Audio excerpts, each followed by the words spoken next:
하늘에 계신 우리 아버지여, 이름이 거룩히 여김을 받으시오며 나라의 임하옵시며 뜻이 하늘에서 이룬 것 같이 땅에서도 이루어지이다. 오늘날 우리에게 일용할 양식을 주옵시고 우리가 우리에게 죄 지은 자를 사하여 준 것 같이 우리 죄를 사하여 주옵시고 우리를 시험에 들게 하지 마옵시고 다만 악에서 구하옵소서. 대개 나라와 권세와 영광이 아버지께 영원히 있사옵나이다. 아멘.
사랑이 많으신 하나님 아버지, 오늘 귀한 주일을 맞아 우리가 각 처소에서 하나님께 예배할 수 있도록 불러주시니 감사합니다.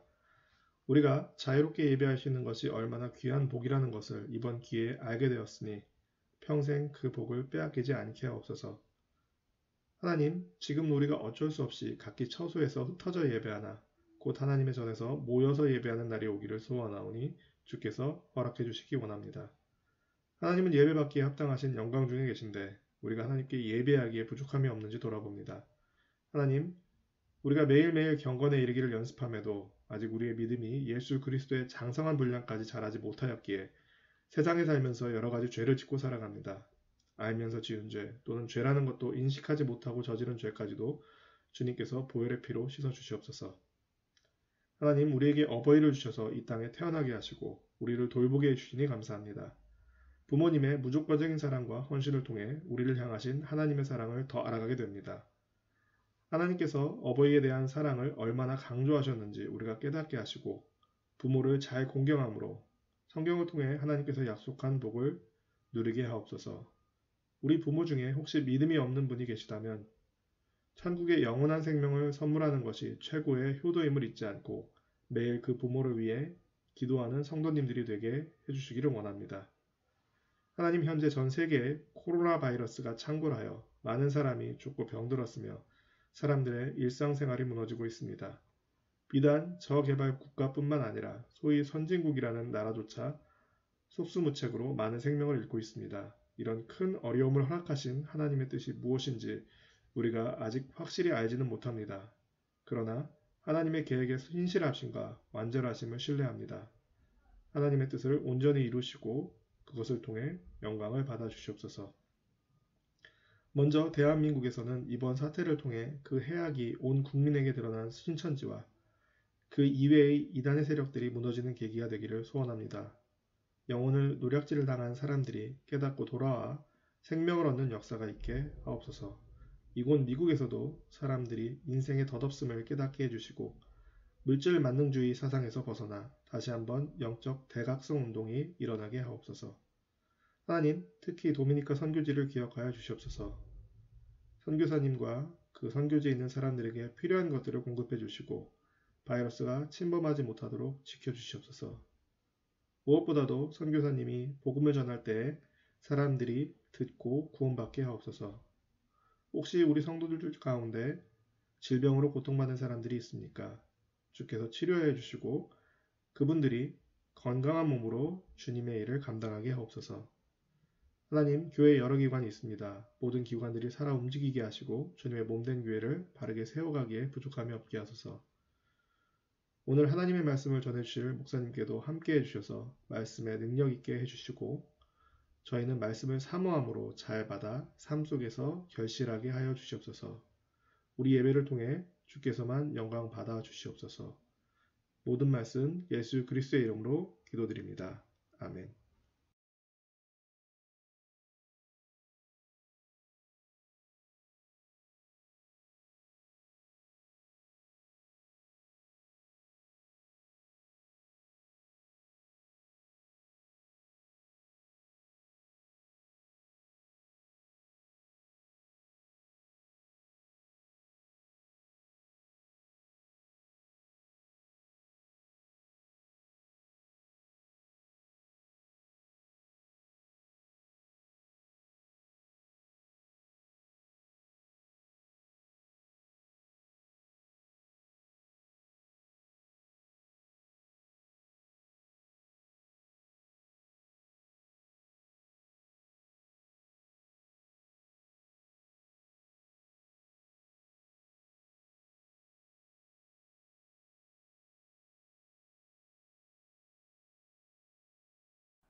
하나님, 우리에게 생명을 주시고 더더군다나 구원의 은혜에 참여하게 하시니 감사드립니다.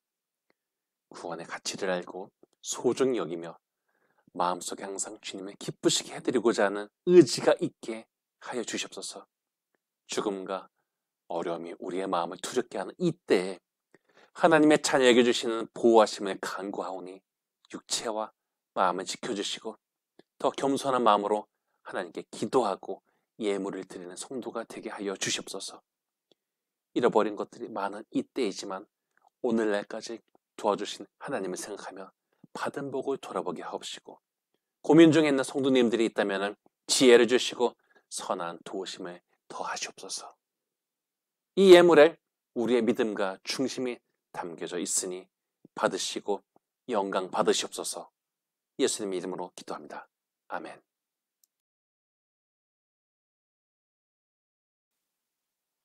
믿음이 연약한 자를 너희가 받되 그의 의견을 비판하지 말라. 어떤 사람은 모든 것을 먹을 만한 믿음이 있고 믿음이 연약한 자는 채소만 먹느니라.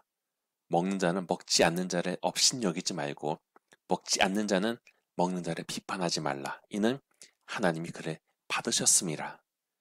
남의 하인을 비판하는 너는 누구냐? 그가 서 있는 것이나 넘어지는 것이 자기 주인에게 있음에 그가 세움을 받으리니 이는 그를 세우시는 권능이 주께 있음이라. 어떤 사람은 이 날을 전날보다 낮게 여기고 어떤 사람은 모든 날을 같게 여기나니 각각 자기 마음으로 확정할지니라. 나를 중히 여기는 자도 주를 위하여 중히 여기고 먹는 자도 주를 위하여 먹으니 이는 하나님께 감사함이요 먹지 않는 자도 주를 위하여 먹지 않냐며 하나님께 감사하느니라. 우리 중에 누구든지 자기를 위하여 사는 자가 없고 자기를 위하여 죽는 자도 없도다. 우리가 살아도 주를 위하여 살고 죽어도 주를 위하여 죽나니 그러므로 사나 죽으나 우리가 주의 것이로다. 이를 위해 그리스도께서 죽었다가 다시 살아나셨으니 곧 죽은 자와 산 자의 주가 되려 하심이라. 내가 어찌하여 내 형제를 비판하느냐? 어찌하여 내 형제를 업신여기느냐? 우리가 다 하나님의 심판대 앞에 서리라. 기록되었을 때 주께서 이르시되 내가 살았노니 모든 무릎이 내게 꿇을 것이요 모든 혀가 하나님께 자백하리라 하였느니라. 이러므로 우리 각 사람이 자기 일을 하나님께 직고하리라.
본문의 말씀을 가지고 믿음이 연약한 자에 대해서라는 제목으로 같이 은혜를 나누시겠습니다.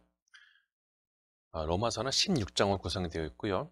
11장까지는 믿음으로 얻는 구원에 대해서 당시 치열한 논쟁의 대상이었던 율법과의 관계에 기반해서 설명을 하고 있습니다.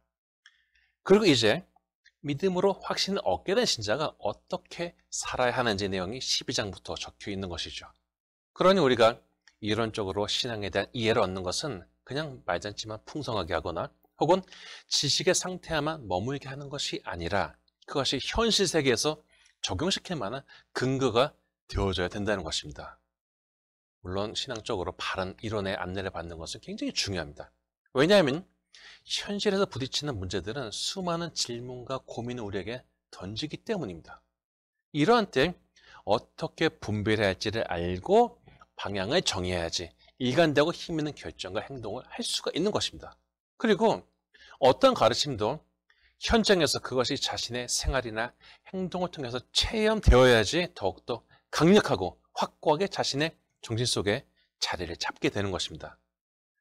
그냥 머리를 익힌 가르침과 그것을 실천하거나 경험하면서 몸으로 체득한 것과는 커다란 차이가 있는데요. 몸으로 익힌 것은 완전히 나의 것이 되어버리고 혹시 내 기억력이 나빠지거나 무심해져도 여전히 다시 한번 잘할 수 있는 가능성을 내 안에 심어 놓는 것입니다. 쉬운 예를 들어볼까요? 자전거 타는 법을 책으로 배웠다고 해봅시다. 교통법규를 준수하고 보행자들을 보호하기 위해서 필요한 안전수칙들을 익히는 것은 유익할 것입니다. 그런데 자전거 자체의 운전에 대해서 책으로만 배우고 타게 되면요. 어떻게 될까요? 그냥 옆으로 넘어져 갖고 손이 까지고 무릎이 상할 것입니다. 우리도 설교 시간에, 큐티 시간에, 성경 공부 시간에 배운 것을 가지고 현장에 나가면은 내 생각대로 되지 않는 당황스러운 상황에 처하게 됩니다. 내 생각으로는 페달을 그냥 밟으면서 쭉 앞으로 달려갈 것 같은데 실제로는 중심을 잃고서는 옆으로 쓰러져 버리고 마는 것이죠. 그리고 길에 나가면요. 왜 이렇게 방해거리가 많습니까? 트럭이 오고요. 갑자기 아이가 공 따라와서 갑자기 나오고 지나가는 사람들이 막 많아지고 그런데 그럼에도 실제 현장에서 달려보아야지 결국에는 제대로 탈 수가 있는 것입니다. 바울은 상당한 이론의 바탕을 제공했지만 그의 위대함은 단지 거기에만 머물지 않고 총알이 빗발치는 현장의 목회자였던 것에서 드러나게 됩니다. 감리교의 창시자인 웨슬리도 그가 단지 위대한 신앙의 종합자이며 사상가였기 때문에 오늘날까지 영향력을 행사하고 있는 것이 아닙니다. 그가 이런적으로 생각했던 것들을 가지고 현장에서 전도하고 하나님의 능력을 나타낸 목회자였기 때문에 오늘도 많은 목회자들의 본이 되는 것입니다. 오늘날 자기 머릿속으로는 잘할 것 같은데 막상 현장에서 부딪히는 문제 때문에 바로 이렇게 손을 드는 사람들을 보기라는 어렵지가 않습니다.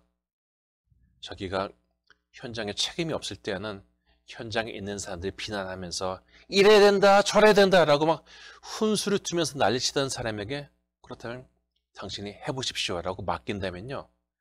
자기가 전에 비난하던 사람들보다 훨씬 못한 결과를 낳게 되는 것을 볼 수 있습니다. 이처럼 현장은요. 우리의 진짜 실력이 드러나는 것입니다.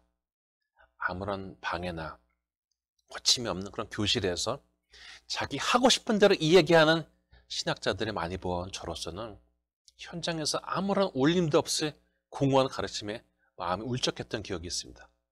우리가 배우고 익힌 믿음이 적용되는 현장은 꽃길이 아닙니다. 정확하게 표현하자면요. 전쟁터입니다. 잘하고 싶고 아름답게 살고 싶은 마음이 있어도 상대가 와서 물어뜯는 곳입니다. 그래서 우리는 현장에서 익히는 경험과 담대함이라는 자산이 절대적으로 필요합니다. 그리고 자꾸 현장에서 극복하고 이기는 경험을 쌓게 되면요. 이게 진짜 나의 실력이 되는 것입니다. 이런 경험이 없었을 때에는 실상 나의 실력이 추상적이고 허영에 빠진 것이었다면 이제는 나의 몸과 삶과 습관으로 들어온 진짜 실력의 사람이 되는 것입니다. 그러므로 우리는 말씀의 근거에서 이기는 경험에 쌓는 것을 주저하지 말아야 됩니다. 말씀을 듣고 아멘 하고서도 이런 실제적인 현장에서 바로 주저앉거나 우는 소리를 해버린다면요, 정말 도움이 되지 않고 부담이 되는 사람으로만 남을 수도 있습니다. 우리가 전에는요, 우는 소리를 했던 사람이었고, 전에는 도움이 안 되는 사람이었다 할지라도 시간이 지나면서 경험을 쌓고 강해지고 성숙해지면서 다른 사람들을 격려하는 사람, 공동체에 도움이 되는 든든한 사람이 되어야 되지 않겠습니까? 그러므로 현장에서 마음 상하거나 황당한 일에 겪거나 화가 나는 일에 너무 좌절하지 맙시다. 그것 또한 우리가 뚫고 나가야 할 과정들입니다. 바울은 이방 우상에 빠져있던 많은 사람들을 예수를 믿는 믿음으로 인도하였습니다. 이것이 그의 진정한 위대함이죠. 그런데 우상을 섬기다 예수를 믿는다는 것은요, 그 인생의 기준을 바꾸는 것입니다. 그러니 많은 혼란이 생겨나게 되고 당연히 과거의 것들 때문에 갈등하기도 합니다. 게다가 과거의 우상에 잡혀 살던 사람이 이제 기독교 공동체에 들어와서 믿음 생활하게 되면요, 일단 자기가 그 공동체에 익숙하지가 않기 때문에 상당히 예민해집니다. 예민해진다는 것은요, 별것 아닌 것에도 크게 부정적으로 반응을 한다는 것입니다. 그리고 상당히 방어적으로 되기 때문에 굉장히 비판적인 태도를 가지게 되죠. 저는요, 지금까지 수많은 교회를 방문했습니다. 수백 개를 방문했습니다. 그런데 가갖고 이 교회는 이게 부족하고 주보가 어떻고 성과대가 어떻고 시설은 어떻고 하면서 문제점을 지적하려고 마음을 별로 쓰지 않습니다. 다 각자의 현장에서 수고하고 고민하는데 하나님께서 쓰시는 그런 것들인데 내가 그것을 얼마나 안다고 이러쿵저러쿵 한다는 말인가 하는 마음이 있는 것이죠. 어떤 사람은 이렇게 지적을 해야지 발전하지 않냐라고 할 것입니다. 당연히 수긍되는 부분도 있습니다. 그런데 이렇게 비판적인 성향이 그냥 습관적으로 배워버린 사람이 되어버렸다면 이것은 또 다른 이야기입니다. 그런데 아직 윤리적으로 부족하고 신앙의 성숙에 있어서 남의 안내를 받아야 되는 새 신자가 다른 사람을 비판하는 사람이 되기 쉬운 것이 현실입니다. 이것은 전혀 이상한 일이 아닙니다. 저는 교회 다니는 지 2달 된 사람이요, 교회를 막 비판하는 얘기도 여러 번 들었어요. 인생에 대해서 굉장히 미숙한 14살짜리 사춘기 딸이 누구보다 엄마를 비난하지 않습니까? 마더스데이를 맞으면서요, 우리가 어머니들을 왜 치하하고 축복하고 또 감사합니까? 이렇게 참 부족한 가운데 성질 부리고 대들던 아이들도 이해해주고 그래도 꾸준히 봉사해주고 그래서 참 감사의 마음을 표현한 것이지 않습니까? 근데 신앙의 성숙은요, 나이와도 상관이 없어요. 20여 년 전에 제임스 파울러라는 그런 신학자가 신앙의 성숙에도 단계가 있다라는 이론으로 유명해졌는데, 이게 좀 쉽게 설명하자면은 신앙에도 일종의 사춘기가 있기 마련이다라고 이해하면 좋겠습니다. 그렇게 반항하고 툴툴대고 비판적에다가 성장하면서 깊은 믿음으로 들어가게 되는 것이죠. 오늘 본문에 보면요, 우상에게 바쳐진 제물을 먹는 문제에 대해서 비판의 목소리를 높인 사람들에게 이들을 어떻게 대해야 될지에 대한 실제적인 지침이 주어집니다. 당시에 종교 행사에 바쳐진 제물의 시장에도 이렇게 돌았고요, 사람들이 이것을 먹을 기회가 생겼습니다. 우리나라도 상물림의 문화가 있어서 윗사람이 먹을 때 잔뜩 차렸다가 한번 먹고 나면 이것이 아랫사람에게 전달되는 그런 문화가 있습니다. 그런데 이미 예수를 자신의 주님으로 인정한 사람들은 자신이 이방신에게 바쳐진 제물을 먹는다고 해서 그것이 마술적으로 자기에게서 믿음을 빼앗아 간다고 생각하지 않았습니다. 내 믿음을 빼앗기지 않을 자신이 있었던 것이죠. 그러나 이제 신앙의 문으로 들어온 약한 사람들은 전혀 마음의 상태가 달랐습니다. 아직 확고한 자기 경험이 없기 때문에 불안하고 예민한 태도로 다른 사람들을 바라보며 그 안에 비판의 소리가 솟아났던 것입니다. 저는 오히려 윤리적인 문제나 약점을 가진 사람들이 남들의 윤리적 문제에 대해서 목소리를 높이는 것을 본 적이 있는데, 사람은 자신에게 약점이 있는 부분에 대해서 오히려 더 발끈하기도 합니다. 이것이 객관적이거나 중립적이지 않겠다고 하겠지만요, 사람이 그렇게 냉정하고 이성적이기보다는 자기를 보지 못하는 감성에 지배되는 부분이 많다는 현실을 보면서 고려하게 되는 것이죠. 믿음이 강한 사람은 사람을 보는 것이 아니라 자기와 직접적인 관계를 가진 주님을 보지만은, 믿음이 연약한 사람은 아직 주님과의 관계가 성립하지 않았기 때문에 눈앞에 보이는 다른 믿는 사람들을 보게 됩니다.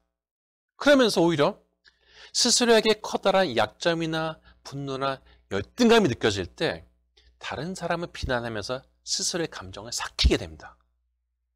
사람이 남을 비판하는 이유는 그것이 나에게 위로가 되기 때문입니다. 그래서 스스로 위로가 많이 필요한 사람이 오히려 남을 더 많이 비판하고 다니게 되는 것입니다. 그런데 본문은 이런 황당한 사람에 대해서 우리의 생각을 넘어서는 지침을 주고 있습니다. 1절을 읽겠습니다. 믿음의 연약한 자를 너희가 받되 그의 의견을 비판하지 말라.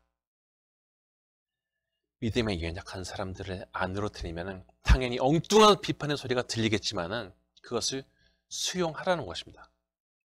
비록 그 사람이 부족하고 연약하지만 중요한 것은 그러한 사람 또한 세우신 권능이 주님께로부터 왔다는 것입니다.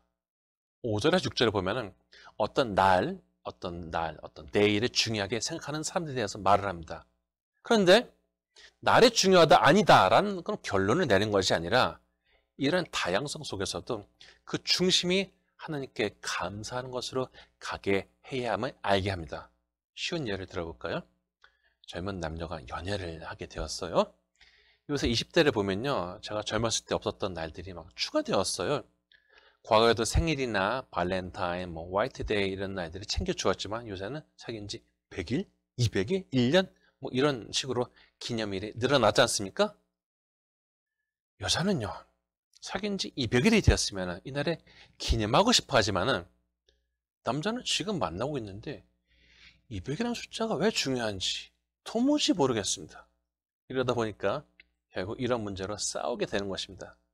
바울은 교회에서 자기 주장이나 자기 이해에 관련된 목소리를 높이기보다는 결국에는 예수께서 피로 사신 공동체에 도움이 되는 방향으로 나가는 것이 중요하다는 것을 알게 합니다. 결국은 우리가 속한 분이신 주님께 단단히 붙어 있어야 하는 것이 우리의 정체성을 강화시키는 중요한 것이기 때문에 다른 부분에 쓸데없이 힘을 낭비하고 교회에 상처를 남기는 상황은 피하고자 했던 것입니다. 그렇습니다. 우리가 주님의 사람으로서 서 있는 것이 가장 중요한 것이지 않겠습니까? 8절은 말합니다. 우리가 살아도 주를 위해서 살고 죽어도 주를 위하여 죽나니. 그러므로 사나 죽으나 우리가 주의 것이로다. 그렇다면 바울은 믿음이 연약한 사람은 마음대로 비판하고 다녀도 되고 성숙한 사람은 그냥 끝까지 받아만 줘야 한다고 한 것입니까? 그렇지 않습니다. 바울은 믿음 안에서 큰 사람이 아직 미숙한 사람을 수용하는 것에 대해서 가르치고 있지만은 결국에는 믿음이 있든지 없든지 모두가 심판대에 설 것임을 주지시킵니다. 이제 믿음이 연약해서 이래저래 비판하고 다니는 사람도 그러한 행동을 멈춰야 하는 것은 자신이 하는 소리를 하나님께서 다 듣고 계시고 결국 그 언행에 따라서 심판을 받기 때문입니다. 10절 읽겠습니다. 내가 어찌하여 내 형제를 비판하느냐? 어찌하여 내 형제를 업신여기느냐? 우리가 다 하나님의 심판대 앞에 서리라. 11절에 기록된 대로 모든 무릎이 하나님 앞에 꿇고 그 혀로 자백할 것이고 12절에 보니까 이러므로 우리 각 사람이 자기 일을 하나님께 직고하리라 라고 합니다. 그래서 바울은 13절에 보면 비판하지 말 것에 대해서도 말하고 있고 동시에 그런 소리 하지 않게 문제를 일으킬 것을 형제 앞에 두지 않도록 주의해야 될 것에서 말을 하고 있습니다. 즉 자기는 이렇게 하는 것이 문제가 없다고 생각을 하지만요. 이것 때문에 다른 사람의 믿음에 시험이 들 수 있다면 그것을 하지 말라는 것입니다. 이방신에게 바쳐진 고기를 먹는 문제는 고린도 교회에서도 이슈가 됐는데요. 바울 자신은 우상에게 바쳐진 고기가 자기의 믿음을 변질시킨다고 믿지 않았지만은 이것 때문에 걸림이 있는 사람을 보고서 고린도전서 8장 13절 이렇게 말합니다. 그러므로 만일 음식이 내 형제를 실족하게 한다면 나는 영원히 고기를 먹지 아니하여 내 형제를 실족하지 않게 하리라. 결국 바울은 자기 주장하기보다는 한 영혼이라도 저 주님 안에서 성장하게 하는 것에 그 중심이 가 있었던 것입니다. 물론 비판하는 사람의 소리를 듣다 보면요, 황당하거나 어이없는 주장들도 분명히 있습니다. 저도 목회를 하면서 어이없는 소리를 들은 적이 적지 않은 기억이 있습니다. 질문은 그 사람의 수준을 드러내는 것인데 황당한 질문도 적지 않았던 것으로 생각됩니다.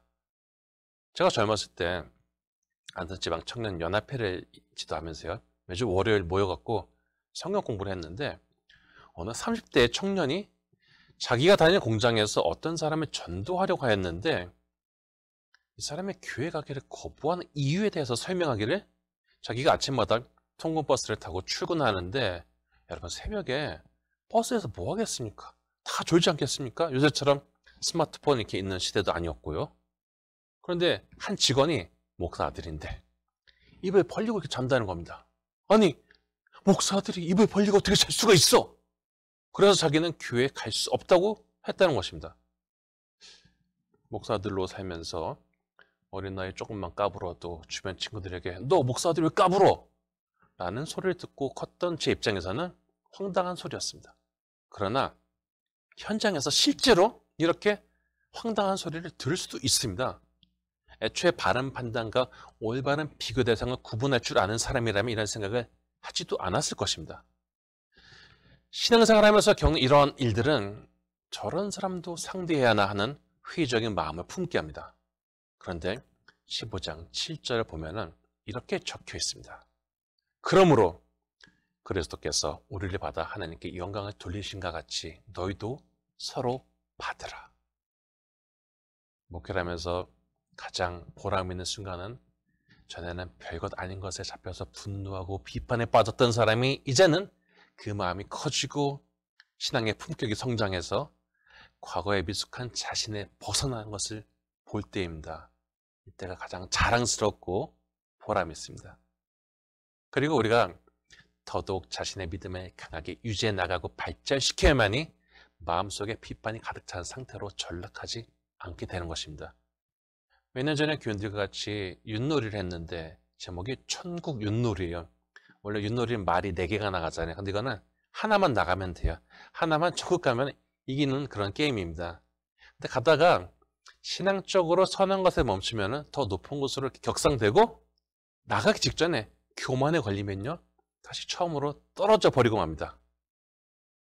자기는 다 되었다고 생각하다가도 교만한 마음이 들어와서 비판의식에 잡히면서 교회 유익을 해야 하는 상태로 타락하는 경우를 볼 수 있었을 것입니다.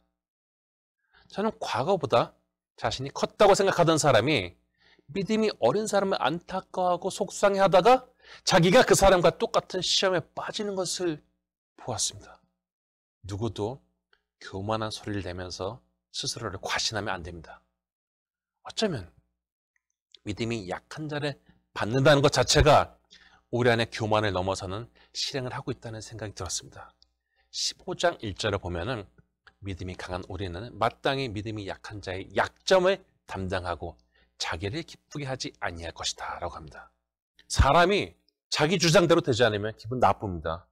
그러나 같은 장 3절을 보면요, 그리스도께서도 자기를 기쁘게 하지 아니하셨다 라고 합니다. 그러니 우리가 주님의 보내받아서 약한 자를 받는 것은 주님의 십자가 지심에 동참하는 것입니다. 내 주장과 옳음을 내세우기보다는 하나님의 나라를 위해서 덕을 세우고 도움이 되는 것을 택할 때 이것이 성도들의 마음을 모으는 것이고 하나님께 영광을 돌리는 것입니다. 15장 5절에서 6절 읽겠습니다. 이제 인내와 위로의 하나님이 너희로 그리스도 예수를 본받아 서로 뜻이 같게 하여 주사 한 마음과 한 입으로 하나님 곧 우리 주 예수 그리스도의 아버지께 영광을 돌리게 하려 하노라. 신앙의 현장에서 인내와 관용으로 부족한 자를 받아주고 협력하여 주님께 영광 돌리는 성도가 되시기를 축복합니다.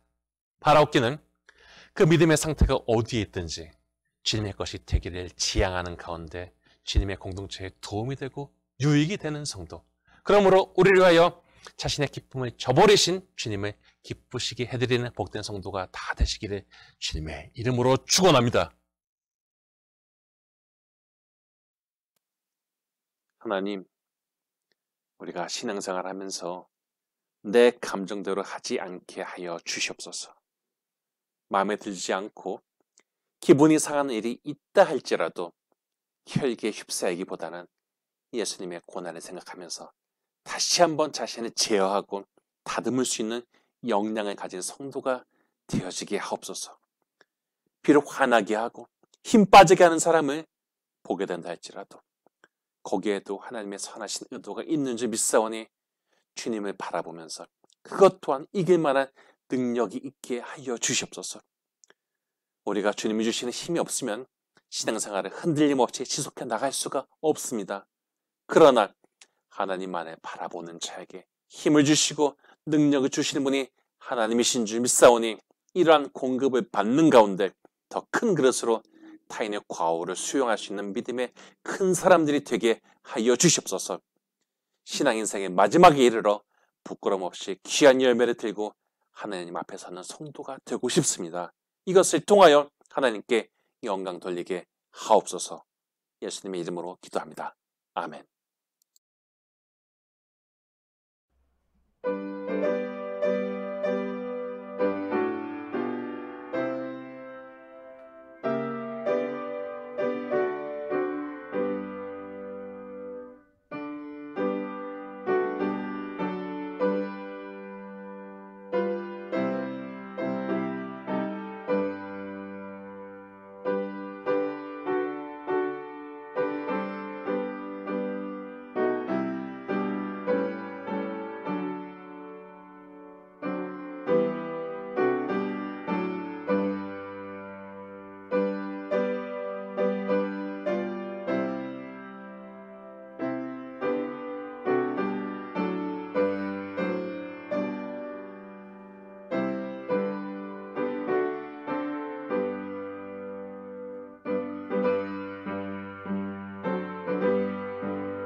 이제는 우리 주 예수 그리스도의 무한하신 은혜와 하나님 아버지의 지극하신 사랑과 성령님의 감동하심이 자신의 기쁨이 아니라 그리스도를 위해서 마음을 맞추고자 하는 충성된 성도님들에게 지금부터 영원까지 함께 하시기를 간절히 축원하나이다.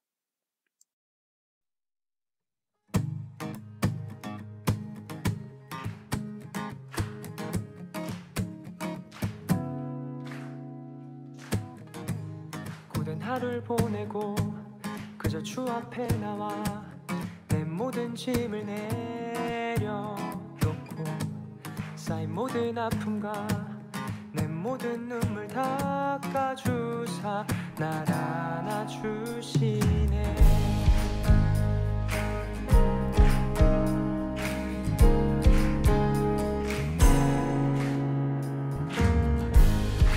나를 부르네.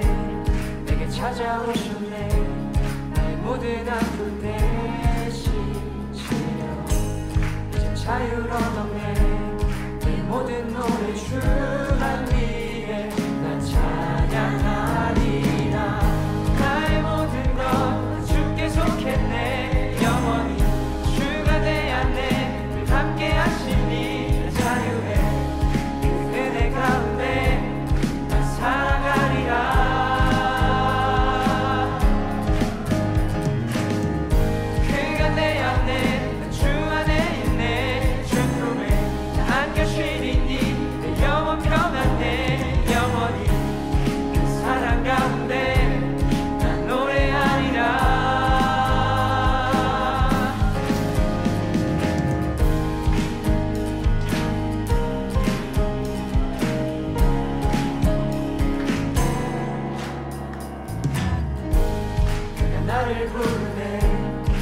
찾아오셨네.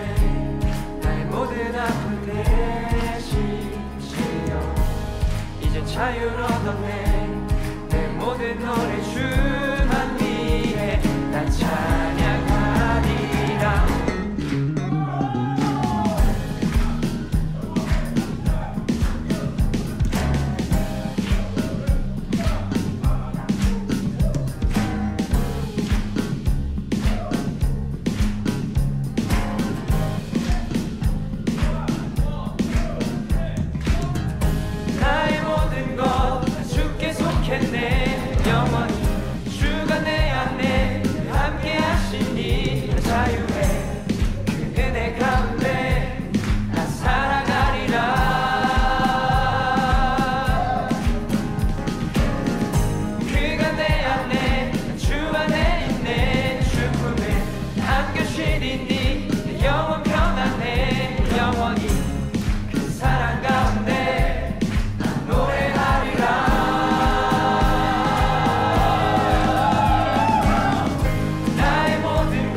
찾아오셨네. 나의 모든 아픔 대신 지려 이젠 자유를 얻었네. 내 모든 노래 주만 위해 나 찬양하